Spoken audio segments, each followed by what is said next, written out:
एक महत्त्वाच्या समुदायात 5 कॅरेक्टर्स आहेत आणि एक प्रसंग आहेत तितकेच. तर त्या 5 कॅरेक्टर्स आणि ते घडणारे प्रसंग जिवंतपणे आपल्यासमोर आपण बघतो. त्याचा जो एक परिणाम असतो, असे 100 चित्रपटामधल्या असंख्य व्यक्तिरेखा याचा अभ्यास मला ऑटोमॅटिक झाला होता. तो जो काही झाला होता तो लेखन करताना मला त्याचा खूप उपयोग झाला.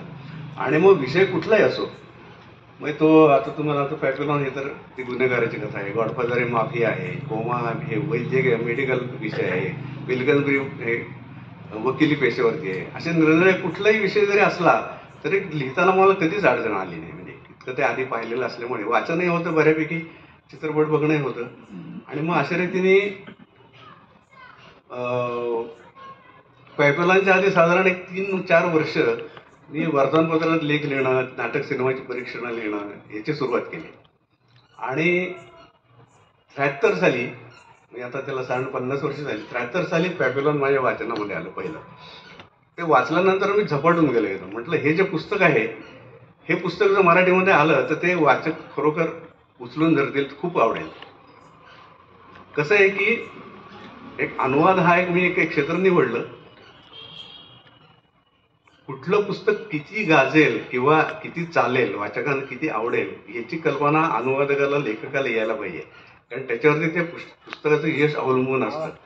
तर ते त्याप्रमाणे ते मी वाचल्यानंतर मग मी माझगावकरांना, राजहंस प्रकाशनाने त्यांना सांगितलं असं एक सुंदर पुस्तक आहे आणि ते जर का आलं, त्यावेळेला माणूस साप्ताहिक स्वरूपामध्ये प्रसिद्ध होत होतं, त्याचं आलं तर वाचकांना ते खूप आवडेल. त्यामुळे ठीक आहे, तुम्ही करून दाखवा मला काही थोडा भाग, मी मग तुम्हाला निर्णय देतो. त्याच्याप्रमाणे मग मी अक्षरशः 3-4 दिवसामध्ये 80 पानं अनुवाद केला. बैठक जी मारली आणि त्यावेळेला नुसतं म्हणजे अनुवाद केला असं नाही, त्याची कॉपी म्हणजे पहिल्यांदा एक पहिला ड्राफ्ट आणि नंतर ते परत कॉपी करून त्यांना मी ते नेऊन दिलं. ते म्हणजे ठीक आहे, परवाच्या दिवशी या तुम्ही, तुम्हाला सांगतो. मग मी तिसऱ्या दिवशी गेलो. ते म्हणजे तुम्हाला ग्रीन सिग्नल आहे, तुम्ही काम कंटिन्यू करा, आपण क्रमशः सुरू करू. आणि त्यांना म्हटलं की हा माझ्या आयुष्यामधलं टर्निंग पॉईंट आहे. कारण मला त्या लक्षात आलं पुढचं चित्र. कारण तोपर्यंत काय होतं की मी म्हणजे बी ए झालेलं होतं, नोकरी वगैरे अशी काही करत नव्हतो. काहीतरी करावं अशी एक उमेद होती, प्रचंड इच्छा होती म्हणजे. पण नेमकं काय करायचं आहे काय असं ठरलेलं नव्हतं त्यावेळेला. तर त्या काळामध्ये कसं होतं, बँकेत नोकरी लागली तर बँकेची नोकरी म्हणजे 400-500 रुपये पगार एक सुंदर, ती एक कल्पना अशी होती की बँकेत आपण लागावं. पण ते मी लागलो नाही सुदैवाने. त्याच्यामुळे ही पुढे पुस्तकं एवढी झाली, नाही तर जर का लागलं असतं तर इकडे वळलं नसतं. तर ते पुस्तक मग क्रमशः माणूस म्हणून यायला लागलं.